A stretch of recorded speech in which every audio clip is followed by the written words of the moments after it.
You're listening to an Airwave Media Podcast.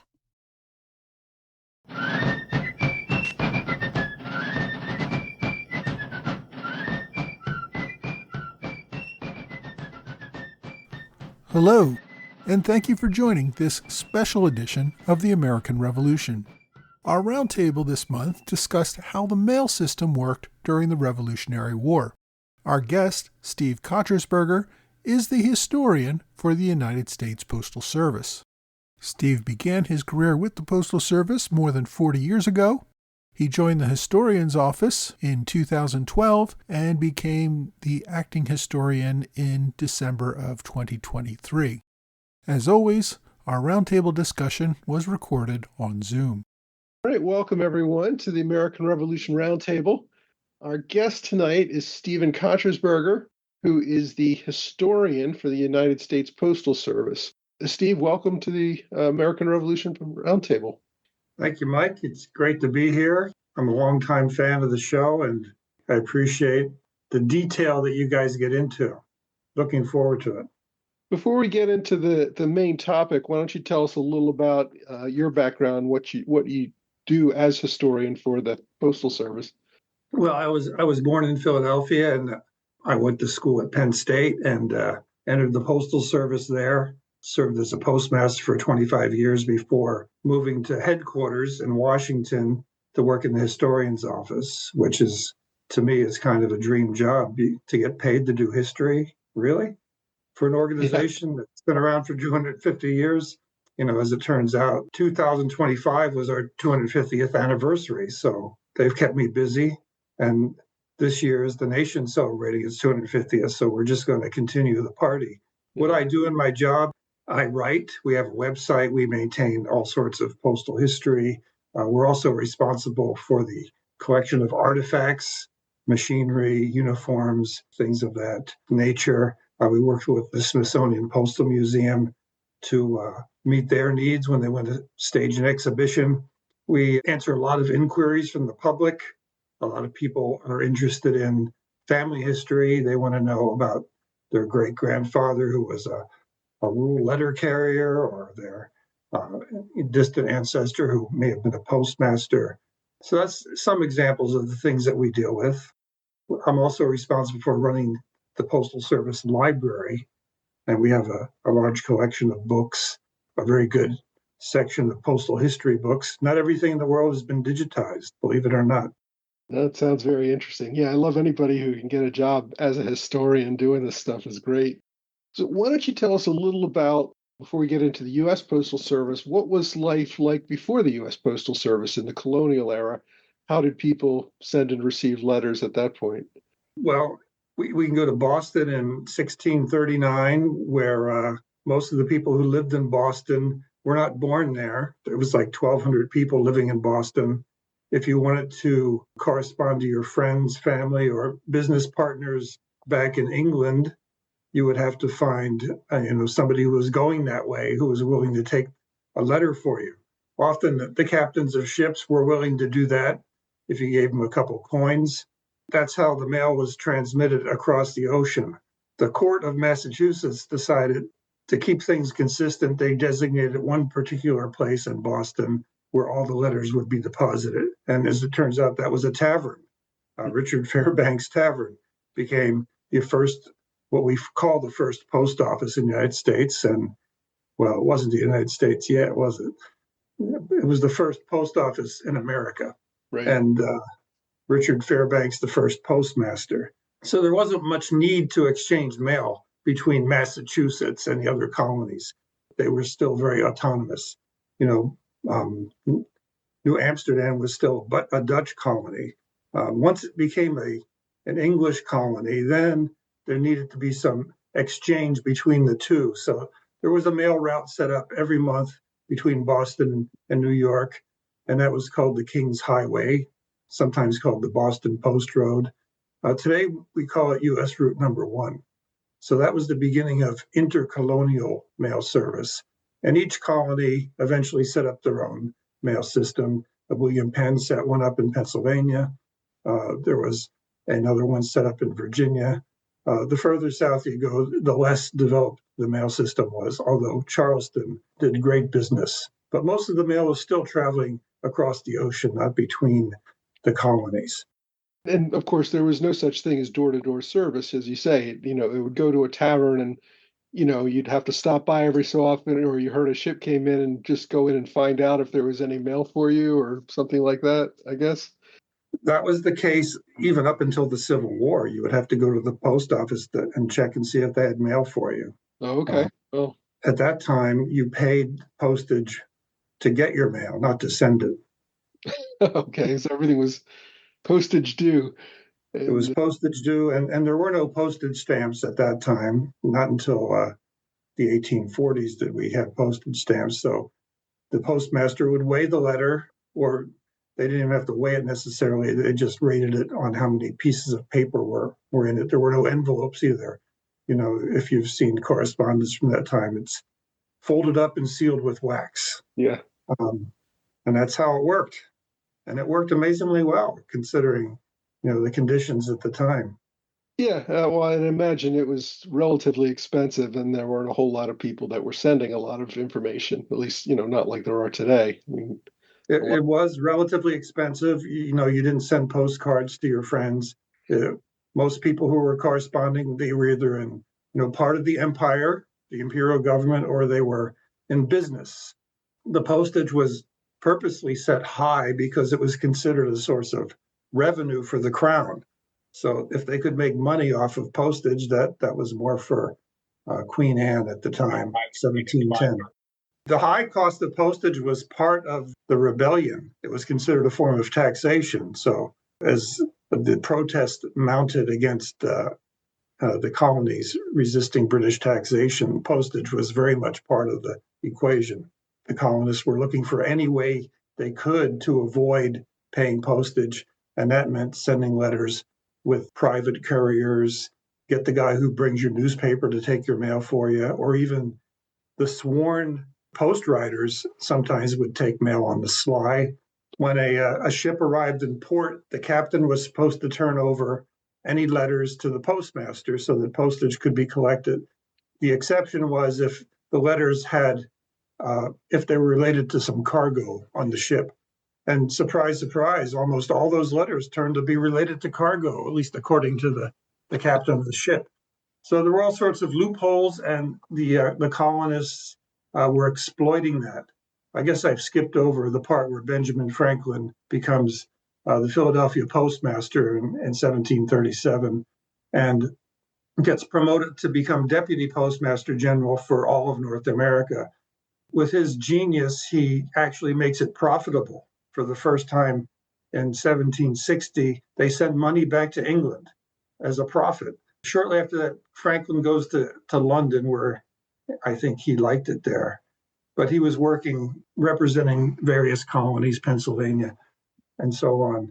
And he was still deputy postmaster general, but he was working remotely, as we would say today.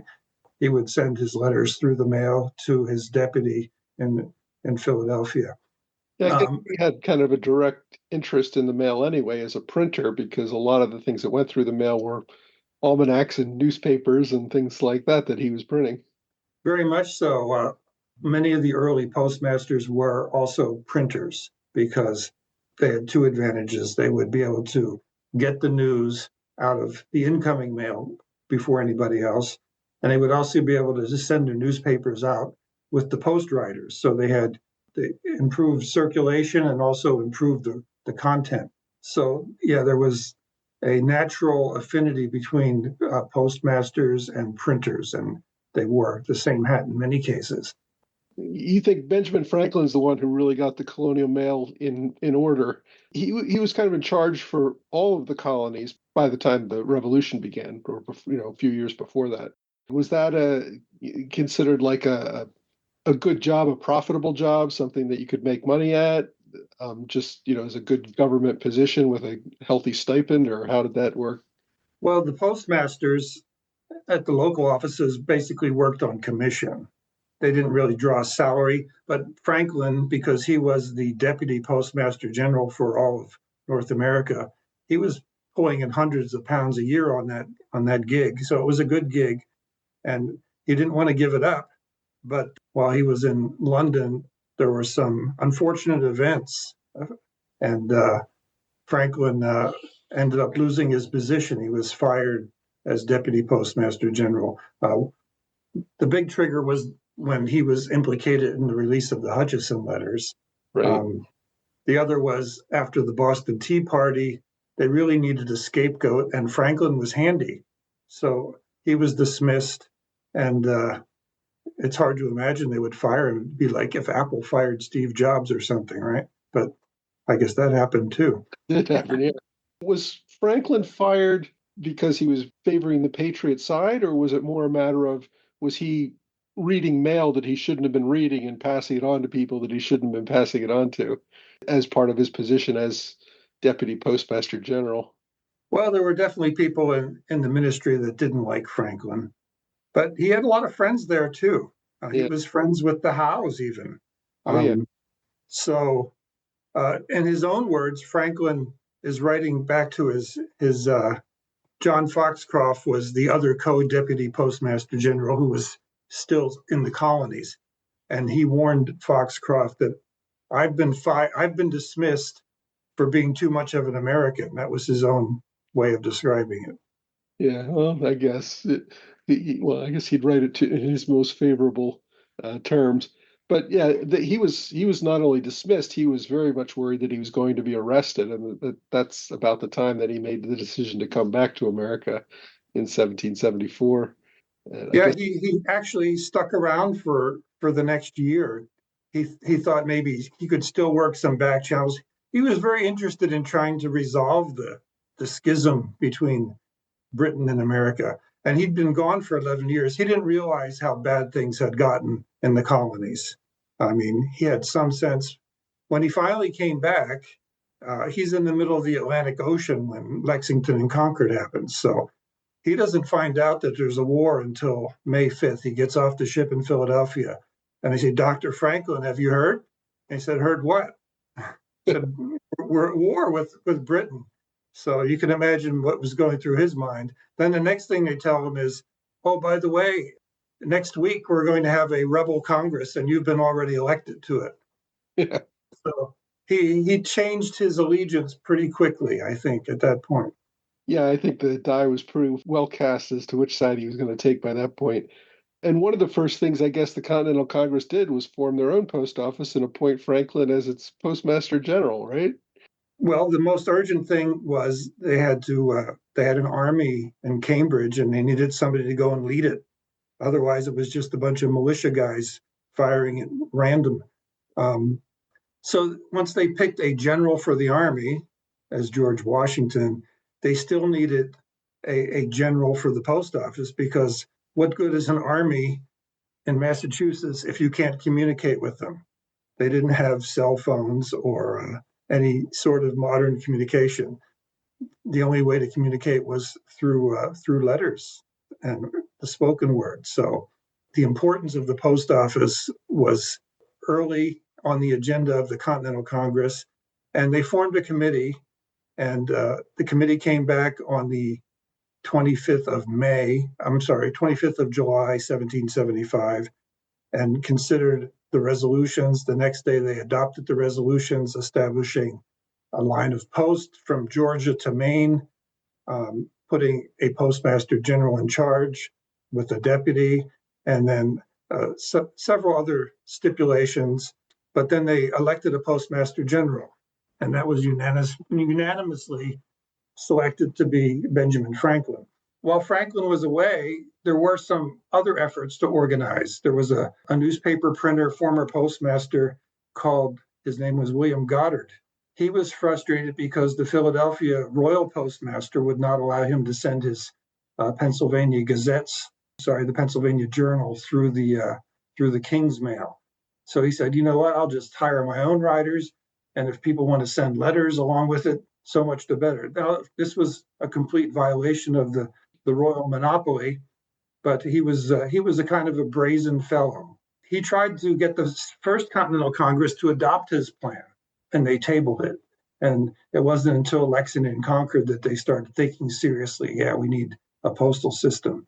Even before the war began, you had committees of correspondence trying to exchange information. Was that all sent through the Royal Mail, or did they use their own couriers, or how did that work? If you're going to be plotting treason through the mail, and the king's employees would routinely open the mail and spy, it was not a good way to plan treason. So yeah, they used their own couriers, express riders. The most famous of all is Paul Revere. He made so many trips between Boston and Philadelphia carrying important correspondence. He's famous for his midnight ride, but the things he did before that is just astonishing. Oh yeah, he was all over the place. And so essentially the Patriots had their own alternative mail system even before the war broke out, essentially. Or they had many alternative systems. It was redundant in numerous ways, which kind of points out the big weakness for the British. There's a great quote from Thomas Paine in Common Sense where he says just the geographical distance between Britain and America makes it clear that it was not heaven's intention that one should rule the other. So the problem of distance, when you're trying to govern another continent that's 3,000 miles away, the fastest you can send a message is at least a month, and sometimes much longer. And then to get a reply, you're talking, 3 months. Whereas Congress and George Washington, they could be in touch within days. So communications was one of the few areas where the Patriots had the upper hand over the British. When the mail system was established under the Second Continental Congress, was it basically just trying to replicate what the Royal Mail was doing, but making it a local version? Is that essentially what they did? Very much so. Right down to the forms they used. Franklin had printed a bunch of the materials when he was the Royal Postmaster General. So he just changed the letterhead and pretty much used the same forms. Even the rate charts, he hardly changed a thing. And a lot of the same people switched allegiance to become local postmasters. In many places, they would just continue running the post. Sort of the same thing that happened during the Civil War when the South seceded and they started their own Confederate postal system. A lot of the same guys just stayed on as postmasters. There were some cases where the postmasters were loyalists. Anybody on a king's commission at that time was usually a marked man. It was not good for business. It was not good for their health. Yeah. In my understanding, I guess Ben Franklin became the Postmaster General, but he really didn't. I mean, he was a busy guy. He was involved in a lot of different things at that point. So he handed off most. I thought he had tried to hand off most of his work to a son-in-law or something. Is that Richard Bache was his son-in-law. He was his number two. Franklin was only actually in the position for maybe a year and a half when Congress asked him to go on a secret mission to France, where his diplomatic skills would really be tested. Without French support, there was little chance of this revolution coming to success. So Bache was put in charge, and he became Postmaster General. So he's our second Postmaster General during a very difficult time. What the economy was like during the war. Inflation was through the roof.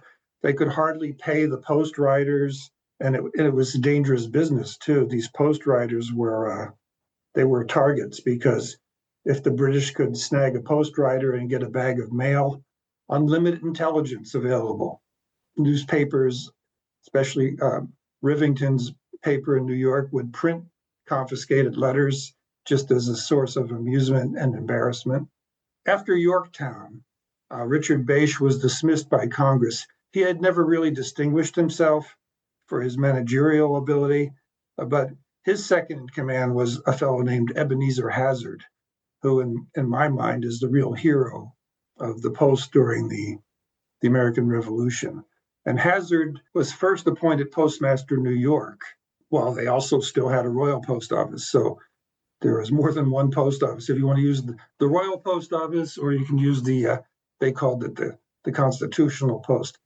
And Hazard worked as Postmaster New York right up until the British landed in late August of 1776. And at that point, he was advised, get out of town. He went north to where the Continental Army was. And Franklin said, you might as well just, act as the postmaster for the Army until, as long as there's redcoats in New York, there's no point in trying to do that. So he worked as the postmaster of the Army. If you're familiar with how the war was going at that point, Washington was in constant motion. He would travel up the Hudson, he would travel across the Hudson, he'd travel all across New Jersey, and eventually into Pennsylvania. Hazard was a civilian. He was appointed by the Postmaster General, so he did not get any of the benefits of the Army. He did not have a horse. He had to pretty much dig into his own pocket to pay the post riders. A lot of sacrifice and hardship on his part. And furthermore, if he was captured because he was not in uniform, he could be considered a spy. So he had none of the benefits and all of the risks. When Washington made his camp at Morristown, at that point, Hazard was promoted from being the postmaster of the Army to being the surveyor of the post roads. And this was a position that required traveling, basically what we would call a postal inspector today, visiting post offices, making sure the postmasters are following procedures, turning in their money, making sure the post riders are following policy, making sure that the routes between post offices are efficient, all the more challenging because there's redcoats all over the place. So Hazard eventually becomes Postmaster General after Richard Bache is dismissed. He serves up until after the Constitution. He takes the Postal Service through wartime, gets it on a solid footing, and even under the Articles of Confederation, the Postal Service was given a high profile. But during the framing of the Constitution, it was stipulated that Congress shall have the authority to establish post offices and post roads. So yeah, it's right there in the Constitution, unlike many things.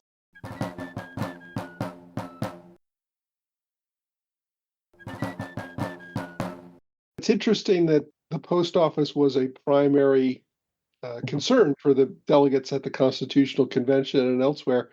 And I think that had a lot to do with the fact that the exchange of information was considered pretty fundamental to a democracy. In other words, there had to be this ability to get information from place to place, for newspapers to circulate, for people to be able to, officials to be able to write each other and that sort of thing. It was kind of considered really critical infrastructure if the U.S. was going to work as a nation and people were going to be able to communicate with each other. Yeah, the idea of a democracy can't work without an informed electorate. If the voters don't understand the issues, how are they going to make wise decisions about how the country should be ruled or governed, I guess is the better way to say it. And part of that was depending on circulation of knowledge. As you mentioned, newspapers were an important part of that. From the beginning of the Republic, newspapers were given special status. In many cases, they could travel free through the mail. There was a huge proliferation of newspapers in the early Republic. And the literacy rates in America compared to the rest of the world were off the charts because we were a nation of readers. So how do you circulate that without a postal service? It's not even part of the question, I think. Even today, the postal service is so much part of, it's so ubiquitous that it's not even noticed. There could be a mailbox in front of your house and you don't even pay it any attention, or a mail truck goes down the street without anybody thinking, because it's everywhere and you take it for granted. So I think the same thing during the revolution is we say, yeah, they sent orders, they communicated this. It's taken for granted how that gets done, but it's not taken for granted by the people who had to do it. For those who are studying how it accomplished, it was miraculous that this stuff was able to be communicated. During peacetime, it's difficult enough. Imagine if you're trying to deliver the mail and you're being chased by redcoats, or you're being shot at by the cowboys or skinners who would get a bounty if they could grab a sack of mail.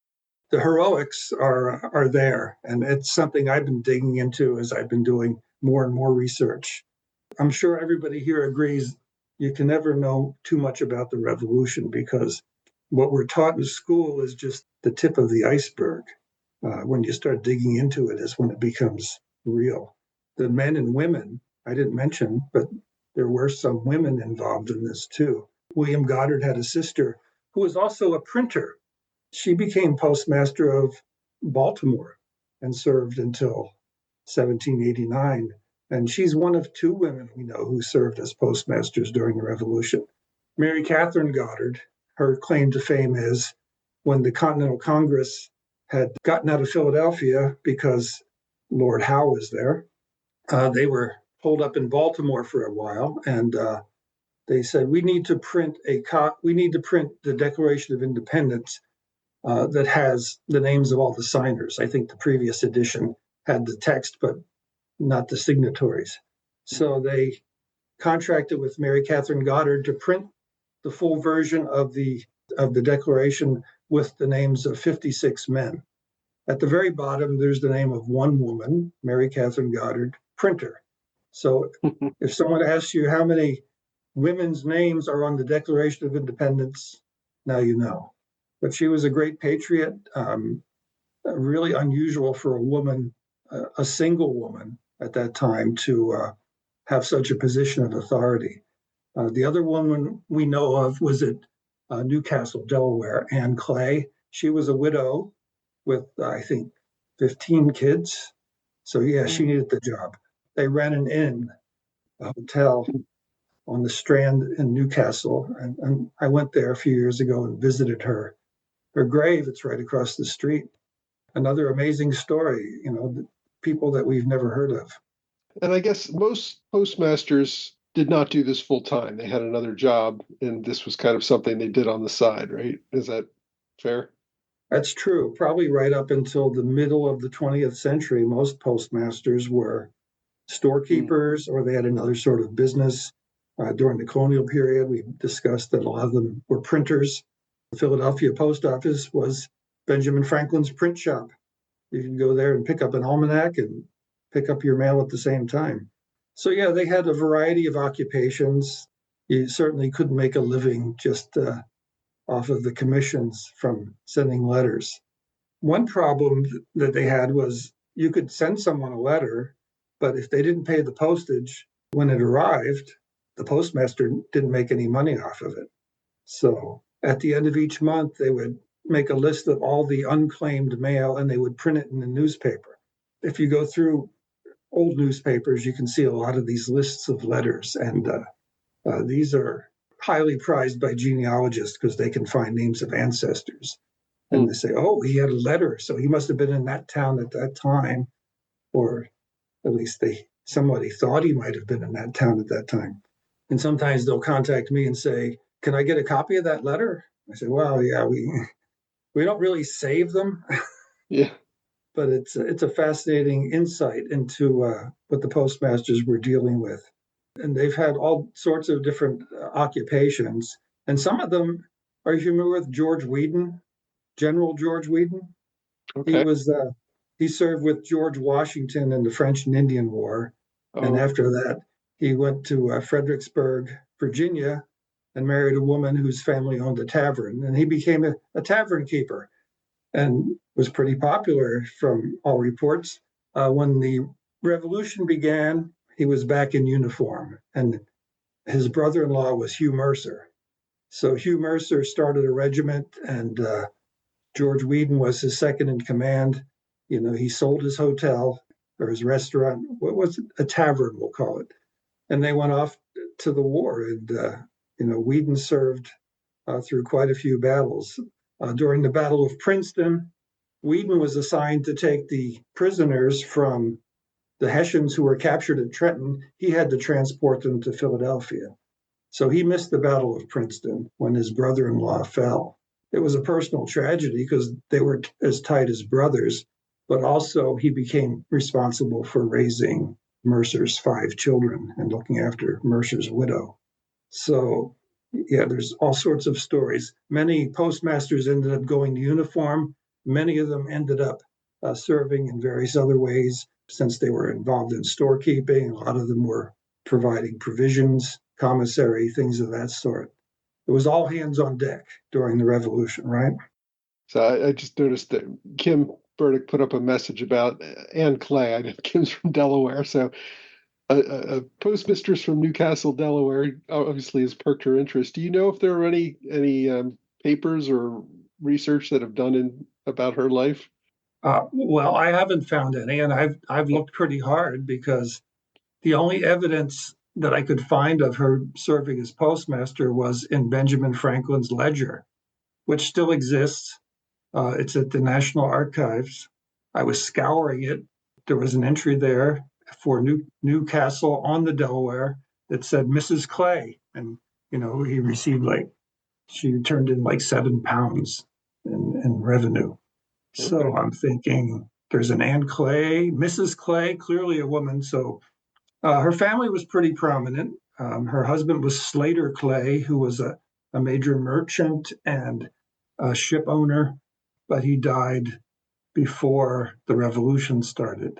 Apparently, she was well known by Benjamin Franklin. I think her father was a judge, very well-educated woman. I don't know how she coped with 15 children, though. I would love to know more about Anne Clay. So if you're in Delaware and you have any leads where we can research, that would be wonderful. I don't know, but by the time you have 15 kids, you got to figure some of the oldest will start taking care of some of the youngest. Yeah, I would think, the older ones would probably be counting the days till they can get married and move out. I've got 5, and that kept us hopping. Yeah, I can imagine. Yeah, sorry, I don't have any more to say about Newcastle. I've always kind of been struck by the fact that we see a ton of personal letters from the Civil War, not so much from the American Revolution. Was it the fact that common soldiers just didn't write as much during the Revolution, or have we just not been able to preserve those letters, or am I just missing something? Any ideas? No, I think you're right. I think, it's a function of time. Things get lost over time. We have lots of letters from the founding fathers. Pretty much everything George Washington ever wrote or Franklin wrote is available, at least one side of those conversations. The great thing about Abigail and John Adams is you can read both sides of the conversation. Right. Most of the stuff we get from soldiers is from their journals. There's the one physician, Dr. Waldo, who kept a journal. He talks about the joy of getting a letter from his wife. He's stuck at Valley Forge. He's starving, he's freezing, he's probably itchy all over. He's taking care of guys who are worse off than him. And what brightens his day more than anything is he gets a letter from his wife. And she says she's doing fine and the kids are doing fine. He's so elated about it, he writes a whole page in his journal about how it just improved his mood. Anybody who's been in the military knows that mail call does miracles for morale. So during the Revolution, we talked earlier about some of the journals. Some of them were not contemporaneous. They were written much later after the war, but we're grateful for anything we can get. It is a challenge. The penmanship was a lot different then, just trying to read the original cursive. The challenge we have today is we have so many younger people coming to work in the Postal Service, and if they come up to visit us in the library and I show them historic records, I say, "Can you read that?" He says, "No, it's in cursive."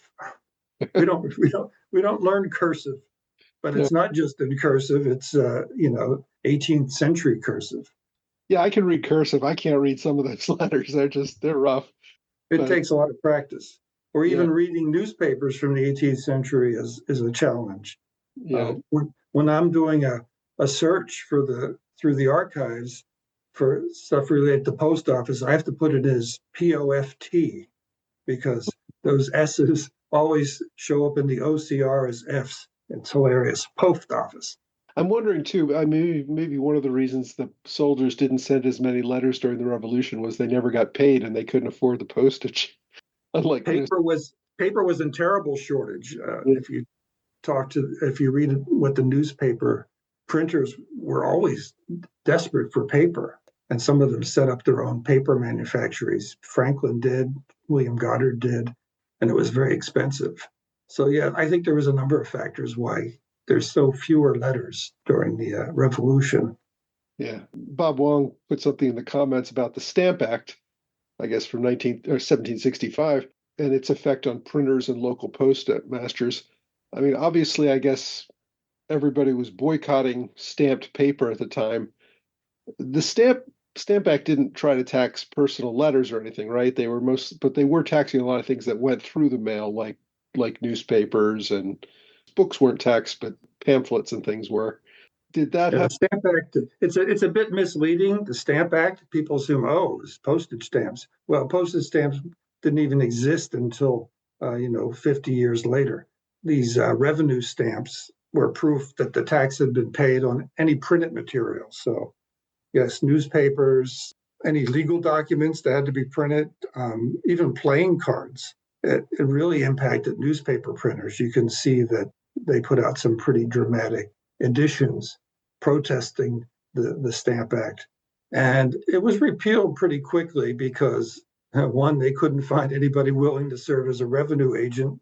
Tar and feathers can have that effect on people. Sure. And it was having the opposite effect that Congress thought it would. It was not bringing the colonists into submission, but making them more rebellious.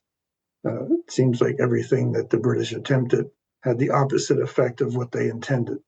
Yeah, they were not playing their cards right those days. Good one. Well, I do want to open it up to questions. If anybody else has a question they'd like to ask live, now's a good time. I see Robert Wong had a question that we didn't answer. He had also asked about, I guess, about reasons for Franklin being fired from the Royal Postal Service, which we didn't talk about the cockpit and Andrew Wedderburn. Yes, that was the king's solicitor. He was called into the cockpit before the Privy Council and berated as a true incendiary, what they might today call a paid protester, an insurrectionist, something of that sort. Franklin just stood there and took it all in without saying a word. But it was shortly after that when he was dismissed. The whole purpose was to embarrass and humiliate him so he would lose credibility. There is a great book, Franklin in the Cockpit, that points to that moment that turned him from a loyal British subject to an American revolutionary. Yeah, although I think he was at least ideologically aligned more with the Patriots than the Loyalists even before that. I was wondering, the various spy rings, like the Culper ring and so forth, did they have their own couriers, or did they go through normal channels, as it were, relying on coded messages and that sort of thing? Yeah, that's a fascinating subject. That sort of the coded intelligence is a fascinating subject. Fans of the series Turn are probably familiar with. No, they couldn't use the mail for that sort of communication. There was a network of express riders. So we've talked about post riders, the guys who would carry the mail from one post office to the next. But there were also express riders like Paul Revere, who would take maybe just one letter or a batch of letters on short notice from one specific person to another person. And that was more of the military's communication network. Now, they could use the mail for routine communications. Washington was writing tons of letters, personal as well as military orders. Yeah, and the Culper ring, we know particularly had a famous, they had the problem of not only just delivering messages, they were delivering messages from behind British lines to the Patriot lines, and they had that famous plan where they would hang up certain bits of laundry to indicate when a message needed to be sent, and somebody would row across Long Island Sound to collect it and take it back. So I know that was all done through couriers and things like that, people who were part of the process. Kevin, did you have a question? Yes, sir. Thank you for the time. My 8-year-old daughter is actually sitting with me, and she's curious if boats were used at all. Boats were used. There were coastal boats that were used to transport mail, say, if you wanted to go from Philadelphia down the Delaware River to Delaware, or to transmit mail to Eastern Shore. The difficulty was that the Americans didn't really have a navy. and the British had an excellent navy. So anytime you took to the water, you were at risk. But the British continued sending packet boats from Falmouth in England to the New York throughout the war. That was how they maintained that enclave. Also, after Charleston was retaken, they resumed packet service. And even when Philadelphia was reoccupied, the postmaster came back and they resumed. They figured, we took Philadelphia, the war's over. It was the capital city, so we're back in business. It didn't work out that way, but boats were used to the extent that they were practical. Yeah, I think the British controlled the waters, so they tended to deliver mail that way. The Americans during the war, I think, mostly stuck to land-based couriers because it was safer and they control the pathways between the two. But for long distance, boats were a lot faster than riders in most cases. If you were trying to send something, say, from Charleston to Boston or something like that, there actually was no long distance overland travel in the southern colonies at that point. Yeah, you can read Hugh Finley's journal when he traveled 1773, 74, all the way down to Savannah. And he just complains bitterly about the poor roads or the non-existent roads through the Carolinas. If you're interested, I recommend heartily read a copy of Ebenezer Hazard's journals. This is when he was the surveyor for the Postal Service during 77, 78, 79. He travels more extensively probably than any American at that time, all the way down to Savannah and back north. He's not just doing postal business, but when he visits all these places, he goes and visits the capitals and he goes and looks at the founding documents and he's handwriting copies of them. He's got this idea, I'm going to save all these important documents, and that becomes the nucleus of the American state papers. So he was really a historical editor, but his prose is wonderful, his descriptions of traveling through the South and seeing slavery for the first time. He was born in Philadelphia and raised a Presbyterian, so this was an utter shock for poor Ebenezer Hazard. Bob, I see Lance Smith has a question there. The military postal service, did they use military post? No. Did they use the postal service for letters? At various times, they were able to send their letters for free, depending on their rank. That was called franking. Officials could use the mail without paying postage. As Congress got more broke, they withdrew the franking privilege, and then Washington had to demand it back. So the problem was that the postmasters made no money off of franked mail because there was no postage collected. So, yeah, I'd say it was a combination of military channels or through the mail. Bob, do you have a question? Yeah, I have a very simple question. We've been talking about letters tonight. What about like larger packages? Did they go through the Postal Service as well, or was that totally different? We're talking during the Revolution, we're talking about newspapers and letters. You might be shocked to hear this, but until 1913, nothing heavier than 4 pounds could go through the mail. That's when parcel post began. Thank you.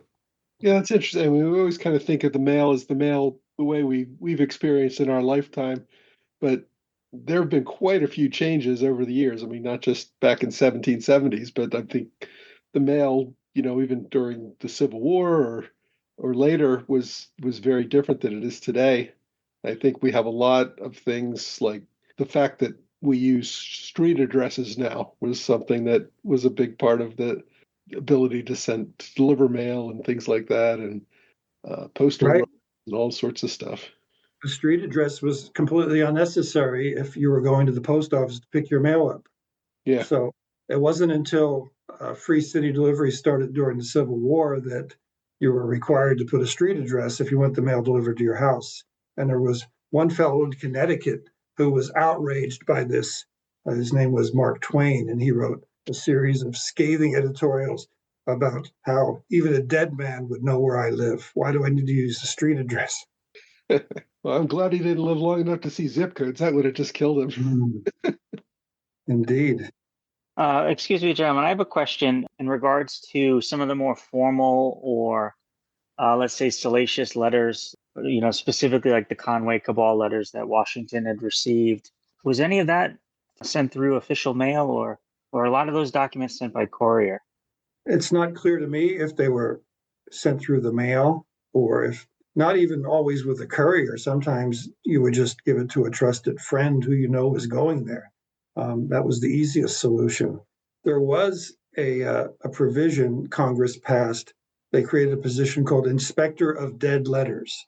So the mail was considered sacred, that you couldn't break the seal without basically a warrant. So the Inspector of Dead Letters was, and they appointed Ebenezer Hazard to that position first. He was authorized to break the seal and read the contents of the letter with the hope of figuring out where it should go.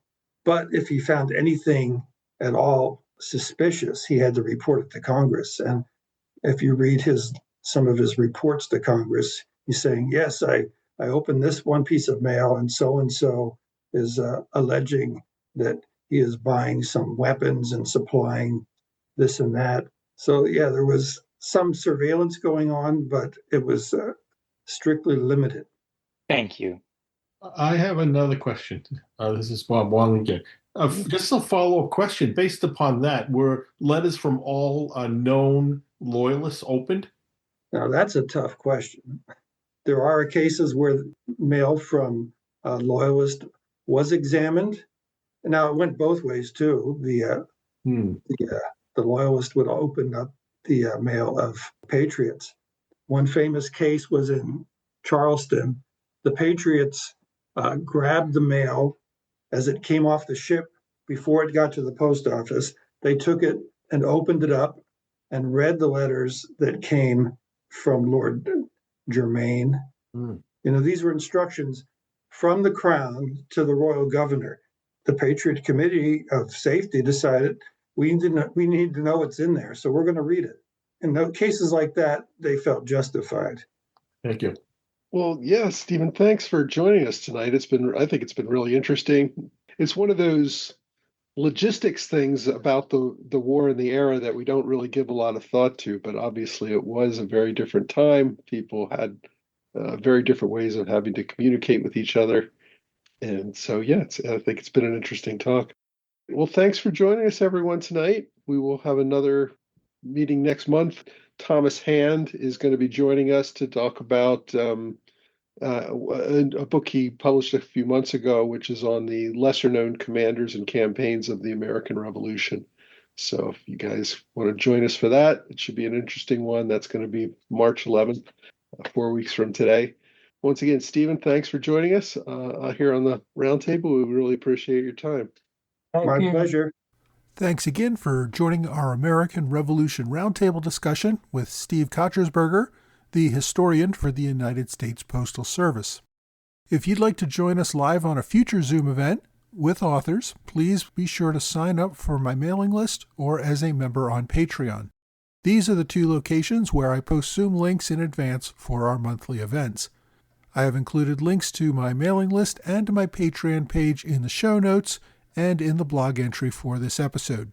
You can also listen to recordings of past roundtables or see upcoming speakers for future roundtables by going to amrevrt.org and looking at the virtual roundtable schedule. Once again, thank you for joining us on the American Revolution podcast.